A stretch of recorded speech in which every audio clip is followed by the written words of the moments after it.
గర్భం దాల్చడం, ప్రసవానంతర కాలం అనేది స్త్రీ జీవితంలో చాలా సవాలుతో కూడుకున్న సమయం. ఈ విషయం అందరూ ఒప్పుకోవాల్సిందే. అయితే మొదటిసారి ప్రెగ్నెంట్ అయితే ఏమి చేయాలి, ఏమి చేయకూడదనే డౌట్స్ చాలామంది అమ్మాయిల్లో ఉంటాయి.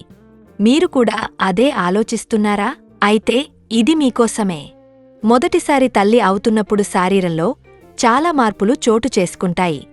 అంతేకాకుండా చాలా కొత్త సవాళ్లను, మార్పులను ఎదుర్కోవాల్సి వస్తుంది. కొత్తగా తల్లులు అవుతున్నవారు తమ బేబీలను హెల్తీగా ఉండేలా జాగ్రత్తలు తీసుకుంటారు. వీటి గురించి ఆన్లైన్లో రీసెర్చ్ చేస్తూ ఉంటారు.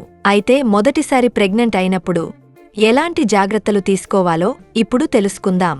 అభివృద్ధి చెందుతున్న శిశువు చుట్టూ ఉన్న అమ్నియోటిక్ ద్రవం కారణంగా మొదటిసారి తల్లులకు సాధారణం కంటే ఎక్కువ నీరు అవసరం.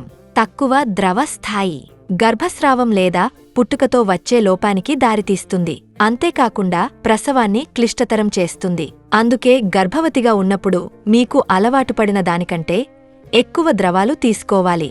లేదంటే మీరు డీహైడ్రేషన్కు గురయ్యే అవకాశముంది.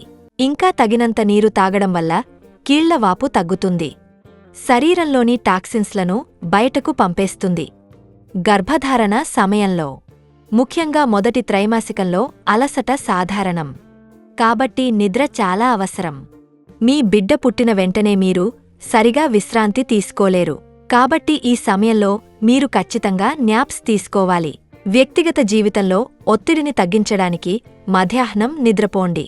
రెగ్యులర్, మితమైన వ్యాయామం చేయడం వల్ల మీరు నార్మల్ డెలివరీ చేసే అవకాశాలను పెంచుతుంది. ఉదాహరణకు మీరు నడక, సైకిల్ తొక్కడం లేదా తోటపనిని చేయవచ్చు. అదనంగా తక్కువ ప్రభావమున్న వ్యాయామం చేయడం వల్ల వెన్నునొప్పి తగ్గుతుంది, రక్త ప్రసరణ పెరుగుతుంది. అంతేకాకుండా మానసిక స్థితి మెరుగుపడుతుంది. మరిన్ని ఇలాంటి ఆసక్తికరమైన విషయాల కోసం మా ఛానల్ సబ్స్క్రైబ్ చేయండి.